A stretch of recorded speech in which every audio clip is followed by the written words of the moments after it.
Rajendran, Kerala police ഇപ്പോൾ കോടതിയിൽ report കൊടുത്തതിന് യദുവിനെ അറസ്റ്റ് ചെയ്യേണ്ട ആവശ്യമില്ല. ഇത് മേയർക്ക് ഏറ്റ തിരിച്ചടിയല്ലേ? തീർച്ചയായിട്ടും സംശയം എന്താ അതിന്? അപ്പോൾ അവര് കേസ് കൊടുത്തു. അവര് അവരുടെ അഭിഭാഷക കേസരികളും പാർട്ടി പ്രബലന്മാരും എല്ലാം കൂടി ഈ പാവപ്പെട്ട തൊഴിലാളിയെ അകത്താക്കാൻ, കുരുക്കാൻ പരമാവധി യത്നം നടത്തി. പാർട്ടി അഭിഭാഷക പ്രബലമായ അഭിഭാഷക സംഘടന തന്നെ പാർട്ടിയുടെ നേതൃത്വത്തിലുള്ളതാണ്. ഭൂരിപക്ഷ അഭിഭാഷകർ ഇടതുപക്ഷ കൂറുള്ളവരാണ്. അവരൊക്കെ തലനാരിര കീറി പരിശോധിച്ചാണ് കേസ് കൊടുത്തത്. പോലീസാണെങ്കിൽ ഗവൺമെന്റിനോടല്ലേ കൂറുള്ളവർ തന്നെയാണ്, ലോയൽറ്റി ഉള്ള പോലീസാണ്.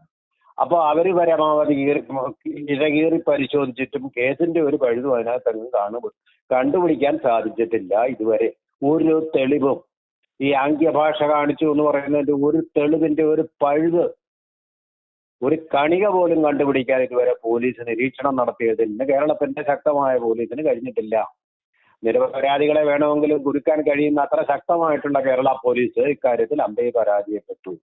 ഇത് തീർച്ചയായിട്ടും അവരെ ഇതിനായിട്ട് ചുമതലപ്പെടുത്തിയ CPMന്റെ മേയറായിട്ടുള്ള ആര്യ രാജേന്ദ്രന്റെ പരാജയം തന്നെയാണ്. തുടർച്ചയായിട്ട് നിയമലംഘനങ്ങൾ നടത്തിക്കൊണ്ട് ഭരണാധികാരത്തിലിരിക്കുന്ന ഒരു മേയറെ അവസാനത്തെ അവരുടെ അധികാരത്തിന്റെ ശവപ്പെട്ടിക്കുമേൽ ചാർത്തപ്പെട്ട അവസാനത്തെ ആണിയായിട്ട് വേണമെങ്കിൽ നമുക്കിതിനെ വിലയിരുത്താം. കാരണം ഇതൊരു മേയറുടെ പരാജയമാണ്. നിയമം അനുസരിച്ച് പൗരന്മാരെയൊക്കെ മാതൃകാപരമായി നിയമം പാലിക്കുന്നവരായിട്ട് സംരക്ഷിക്കേണ്ട ഒരു മേയർ, ഒരു നഗരസഭ അധ്യക്ഷ ഇങ്ങനെയൊക്കെ പെരുമാറുമ്പോൾ അത് വളരെ തെറ്റായിട്ടുള്ള സന്ദേശമാണ്. ആശാന് ഒന്ന് പിഴച്ചാൽ ശിഷ്യന്മാർക്ക് 58 പിഴയ്ക്കുമെന്നാണല്ലോ. അപ്പൊ അങ്ങനെ തെറ്റായ ഒരു മാതൃക പോലീസിന്റെ ഭാഗത്ത് തിരിച്ചടി ഏറ്റ മേയർ ഇനി കസേരയിൽ ഇരിക്കാൻ പറ്റുമോ? തീർച്ചയായിട്ടും ആ കസേരയിൽ ഇരിക്കാൻ ഇനി ആ യോഗ്യതയില്ല. പാവപ്പെട്ട ഒരു തൊഴിലാളി സർക്കാരിന് വേണ്ടിയുള്ള തന്റെ കൃത്യനിർവഹണം നടത്തുന്നതിനിടയിൽ അയാളെ തടഞ്ഞു നിർത്തിയിട്ട് അയാള് കുറ്റക്കാരനാണെന്ന് ഒക്കെ പറയുക, ഏറ്റവും പ്രബലമായ വകുപ്പുകളിൽ കൂടി അയാളെ കൊടുക്കാവുന്ന വകുപ്പുകളിൽ കൂടി അയാളെ പ്രത്യേക മൊഴിയൊക്കെ കൊടുത്തിട്ട്, രഹസ്യമൊഴിയൊക്കെ കൊടുത്തിട്ട് അയാളെ കൊടുക്കാൻ വേണ്ടി നോക്കുക. എന്നിട്ടും ഒരു കേസും ഇല്ലാന്ന് തെളിയുക. ഗവൺമെന്റ് വഴിനീളെ ക്യാമറകൾ വെച്ചിട്ടുണ്ട്. അതിലൊന്നും ഈ അശ്ലീലാംഗ്യത്തിന്റെ യാതൊരു തെളിവും കാണാതിരിക്കുക. അതിന്റെ മെമ്മറി കാർഡ് തന്നെ ഇപ്പൊ അങ്ങനെ ഇല്ല എന്ന് തെളിയിച്ചതിനെ തുടർന്ന് അത് പൊക്കുക. ഇങ്ങനെയുള്ള കൃത്യങ്ങളെല്ലാം ചെയ്തിട്ടും തെളിവ് നശിപ്പിക്കലും എല്ലാം നടത്തിയിട്ടും ഇപ്പൊ അവസാനം അദ്ദേഹത്തിനെതിരെ കേസ് കൊടുക്കാൻ ഒരു പഴുതും കാണുന്നില്ലെന്ന് പോലീസ് കൈമലർത്തി കഴിഞ്ഞു. അതായിരുന്നല്ലോ അദ്ദേഹത്തിനെതിരെ എന്തെല്ലാം കേസുകളാണ് കൊണ്ടുവന്നത്. അശ്ലീല അംഗ്യം കാണിച്ചതിന് പോരവേ ഏതോ സ്ത്രീകളോടൊക്കെ, വണ്ടി ഓടിച്ചിട്ടില്ലാത്ത സ്ഥലങ്ങളിലെ സ്ത്രീകൾ, അവിടുത്തെ സ്റ്റോപ്പിൽ ഈ ബസ്സിൽ ഇറങ്ങിയെന്ന് അവകാശപ്പെടുന്ന സ്ത്രീകളോട് മോശമായിട്ട് പെരുമാറി എന്നുള്ള പരാതികൾ, അങ്ങനെയുള്ള പരാതികൾക്കെല്ലാം കെട്ടഴിച്ചു വിട്ടിട്ട്, അതുപോലെ തന്നെ ഇദ്ദേഹം എന്തോ അശ്ലീലം എന്നോ കാണിച്ചിട്ടുണ്ടെന്നുള്ള ഒരു പരാതി നേരത്തെ ഉള്ളത് എടുത്തുകൊണ്ട് അദ്ദേഹത്തിനെ നിരപരാധി എന്ന ആ കേസിൽ വിട്ടിട്ടുള്ളതാണെന്ന് അദ്ദേഹത്തിന് തന്നെ ബോധ്യപ്പെടുത്തേണ്ടി വരിക.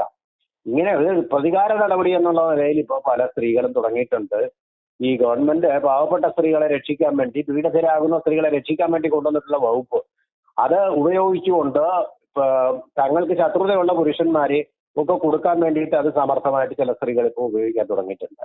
അപ്പൊ ആ ഒരു രീതിയിലേക്ക് ഒരു മേയർ തരം താഴ്ന്നു പോയോ എന്ന് നമുക്ക് സംശയം ഉളവാക്കുന്ന രീതിയിലുള്ള നടപടികളിലേക്കും ഒക്കെ പോയിട്ടും അവസാനം പോലീസ് പറയുകയാണ് ഇയാൾക്കെതിരെ യാതൊരു വിധമായ തെളിവുകളും കണ്ടെടുക്കാൻ കഴിഞ്ഞിട്ടില്ല. അദ്ദേഹം CPMന്റെ യൂണിയനിൽപ്പെട്ട ആളായതുകൊണ്ടല്ല, CITUവിന്റെ യൂണിയനിൽപ്പെട്ട ആളായതുകൊണ്ടല്ല, മറിച്ച് ഒരുപാട് ശത്രുത CPMന്റെയും ഗവൺമെന്റിന്റെയും സമ്പാദിച്ച ഒരാളായിട്ട് കൂടി അദ്ദേഹത്തിനെതിരെ ഒരു തെളിവും കണ്ടുപിടിക്കാൻ ഇതുവരെ കഴിഞ്ഞിട്ടില്ല എന്ന് പറയുന്നത് ഈ കേസ് കൊടുത്ത മേജർക്കേറ്റ അടി തന്നെയാണ്, മേയർക്ക് ഏറ്റ പ്രഹരം തന്നെയാണ്. അത് നിയമപരമായി അവരെ തെറ്റാണ് ചെയ്തിരിക്കുന്നത് എന്നും ഒരാളിനെ കള്ളക്കേസിൽ കൊടുക്കാൻ വേണ്ടി ശ്രമിച്ചിരിക്കുന്നു എന്നുമുള്ള വിരലുകളാണ് അവർക്ക് നേരെ ചൂണ്ടുന്നത്. ഇത് തീർച്ചയായിട്ടും ഒരു മേയറുടെ ധാർമ്മികമായിട്ടുള്ള നീതിക്ക് നിരക്കുന്നതല്ല. നിയമപരമായിട്ടും അവർ തെറ്റാണെന്ന് പോലീസിൽ തന്നെ തെളിയിച്ചിരിക്കുന്നു. സാധാരണഗതിയിൽ പോലീസ് കേസുണ്ടെങ്കിലും കെട്ടിച്ചമച്ചുണ്ടാക്കും. ആ കേസ് കോടതിയാണ് ഇഴകേറി പരിശോധിച്ചിട്ട് അതിലെ ലോക്കസ് സ്റ്റാൻഡി ഇല്ല എന്ന് പറയുക. പക്ഷെ ഇവിടെ അതല്ല, പോലീസിന് തന്നെ ഒരു കേസ് ഇദ്ദേഹത്തിനെതിരെ ചമയ്ക്കാൻ കഴിയുന്നില്ല. കാരണം നിയമം അനുസരിച്ച് പ്രവർത്തിച്ച ഒരു ഡ്രൈവറായിരുന്നു, പൗരനായിരുന്നു എന്നുള്ളതാണ് ആത്യന്തികമായിട്ട് തെളിഞ്ഞിരിക്കുന്നത്. എന്നാൽ ഒരു മേയർ എന്നുള്ള നിലയിൽ മാത്രമല്ല, ഒരു പൗര എന്നുള്ള നിലയിൽ നിയമം അവർ പാലിച്ചിട്ടില്ല, നിയമം അവർ ലംഘിച്ചിരിക്കുന്നു.